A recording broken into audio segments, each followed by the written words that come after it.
Hello folks, welcome to my YouTube channel, Watercolor Impressions. I went to Chinatown last week and it was raining that day and I saw these wet reflections on the ground from the shops and the car. It made me really excited to paint this subject. Before we get on to it, hit the subscribe button so you guys can get weekly video updates from our channel. And let's get started guys. Check my video description for the drawing template and the reference so you guys can follow the video tutorial with me. I always start with the sky. That's how watercolor works. You start with a light wash, then you build up the pigment from mid-tones to darker tones. For the sky, since it's overcast, I want to keep it really weak.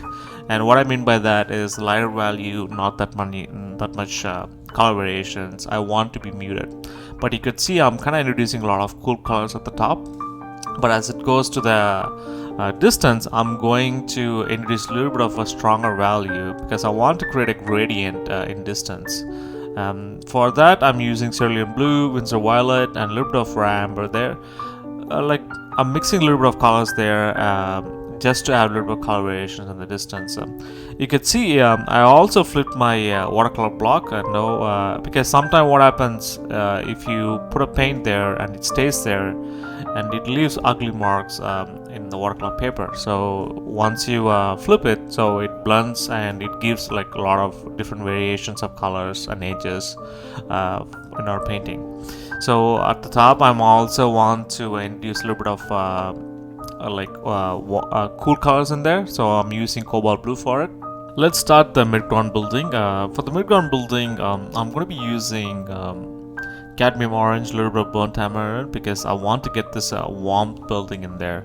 I'm trying to get the edge as sharp as possible because it's going to be sitting on the midground. At the bottom, I want to combine that edge to in the midground as well. So there's a tree there, I'm so putting that as well. And I'm also adding a darker pigment at the top because that also act as like a really good background for the sky. So now let's jump on to the foreground building. So this foreground building is coupled with a lot of glasses. You could see there in the reference, and there's also a lot of advertisement signs at the bottom as well. So I'm just trying to make this a little bit of abstract as well as since it's a rainy painting, I want everything to melt it away. For the windows, I'm putting Payne's gray, and at the bottom I'm also adding a little bit of Payne's gray. Now I'm going to be introducing different colors in there. So the red, for the reds I'm using cadmium red, and for the yellow I'm using cadmium yellow.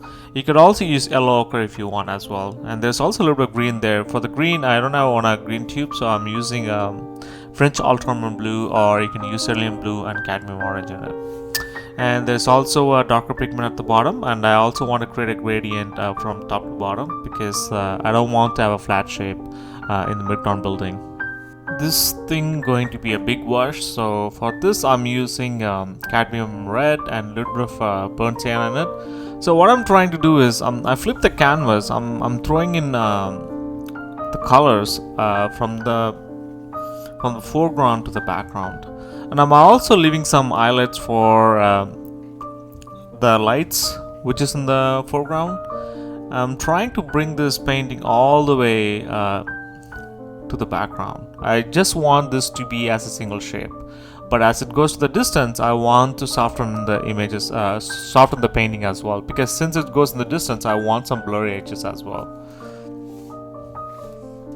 So I'll keep doing this process and I'm going to introduce a lot of pigment in the foreground.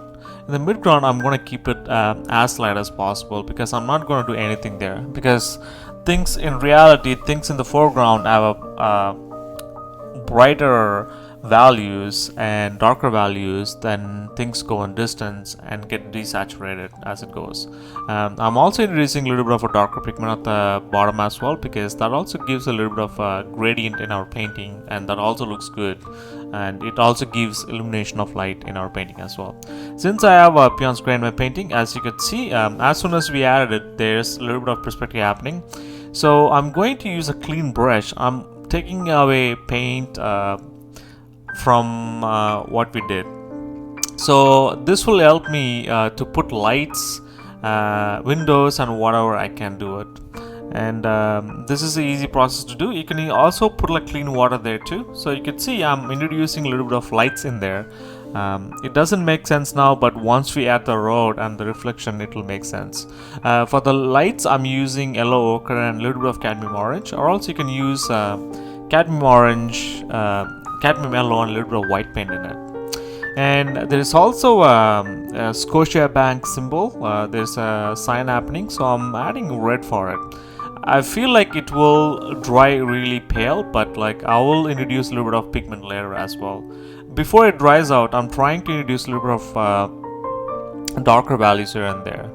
And the sign in the front, which also creates a little bit of shadow, like a softer shadow. So once I added that Payne's gray, it will bleed and gives the softer shadow for me.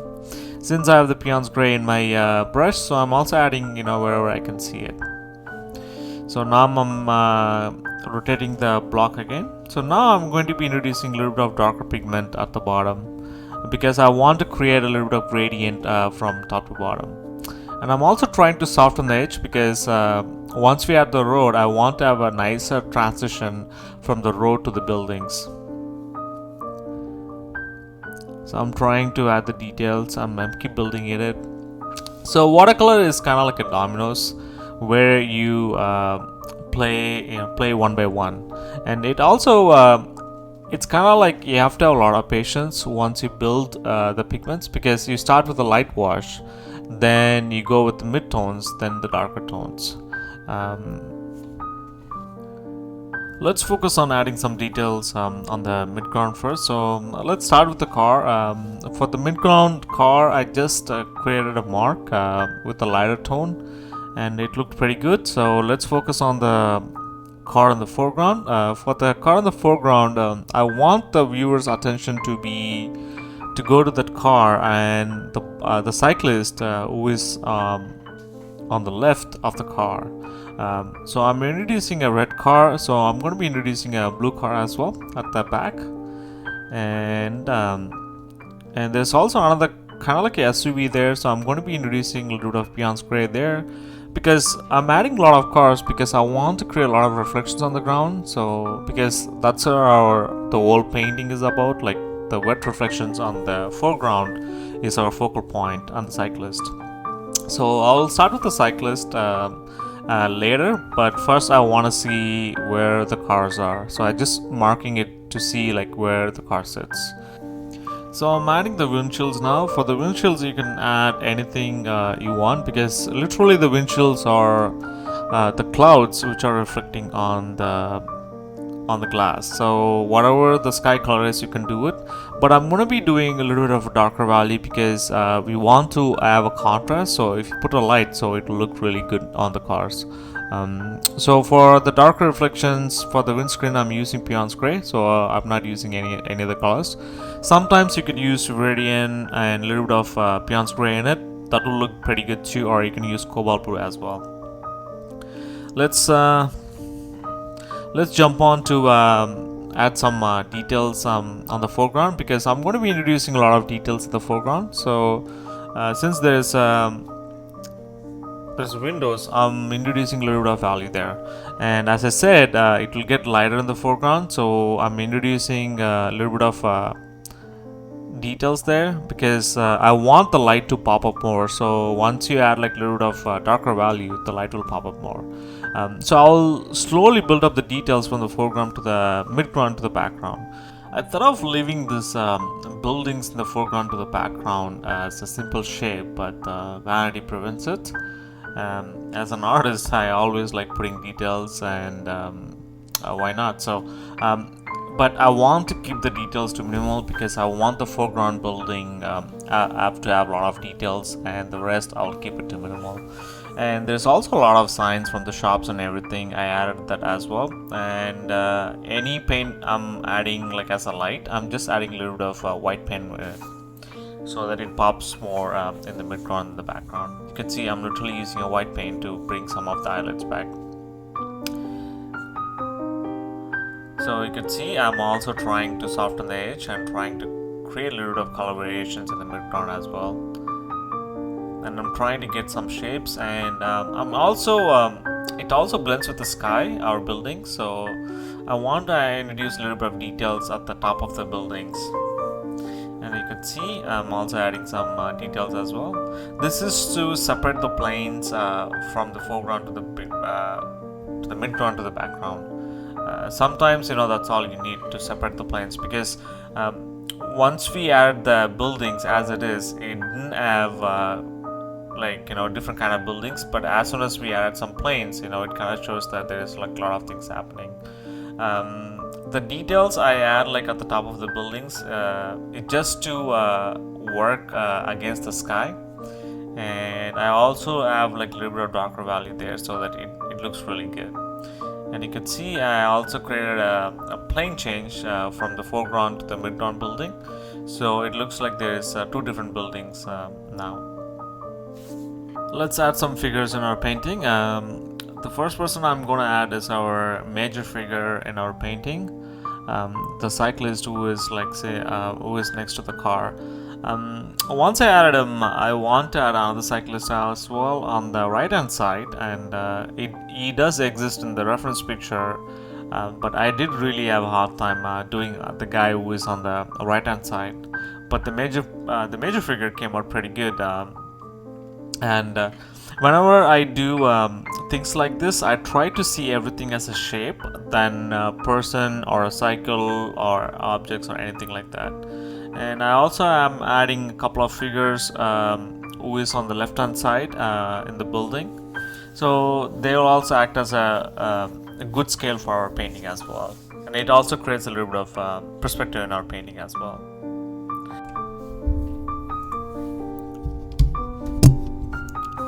In Toronto, they have a good color scheme for the street lights on the street cars, and you could see all the street cars are like bright red, and the street signs are on the street poles are like, you know, yellowish color. For that, I'm usually using cadmium yellow for it, and you can also use cat orange and a little bit of yellow ochre in it as well. So I'm just since I have a lot of paint in my brush, so I'm trying to add the details as well. You can see in the reference, you can see the lights illuminating from the glass, so I'm also adding that as well since I have a lot of paint in my brush. So enough is enough, so let's jump on to the there's also some street shop signs which is illuminating, so I'm also adding that detail as well. And there's this is a street sign. I'm going to use Cobalt Blue for this, and it doesn't make sense now, but like once we add the street poles and everything, and once we connect it will make sense. Sometimes when I have a paint in my brush, I see like where else, you know, the color exists, and I'll just add that as well. So now I'm using a white paint because there's also a white detail on the street sign. I'm adding that as well, and I add a little bit of detail on the cyclist. And I'll just slowly build up the pigments and bring some of the highlights back. So if you see, I'm doing all the details, but I'm not doing anything to the ground yet, because for the ground I want everything to be like a melting pot, like, you know, everything be melted. So I'll do at the end, because like if I do it now, I'll sabotage the wash, so I'm just gonna wait for it. So since I have a white paint, so I'm just trying to bring back some of the details, and now based on the reference, that's what I'm doing now. Okay, now let's add some street poles and street wires. So this will give a lot of beautiful details for our painting, and it also gives a lot of beautiful lead-in as well. Before, I used to have hard times creating thin lines, but once I discovered a Princeton brush, you know, that helped me to create a lot of details by itself. And you can see it kind of looks like a blade, and it also gives like super thin, like laser sharp lines. And it helps to bring a little bit of contrast of edges in our painting as well. And I'll keep on building the pigment, and once I'm happy with it, I will add the wires of the streetcar. So the streetcar in Toronto is how it works. It's based on the system, the wires which can attach to these things, you know, that's how it operates. So I'm just trying to add it. I'm just trying to steady my hand, and I'm trying to do it. Like if there's loose edges, and leave it as it is, because that will give a beautiful illusion of edge variations in our painting. And in the reference there is a lot of wires happening, but I'm trying to make it minimalistic as possible, and I don't want these wires to take away the essence of painting, because the important thing in our painting is our wet reflections than these details. So the others are like just like a landmark for us. So I'll keep building this pigment based on the reference.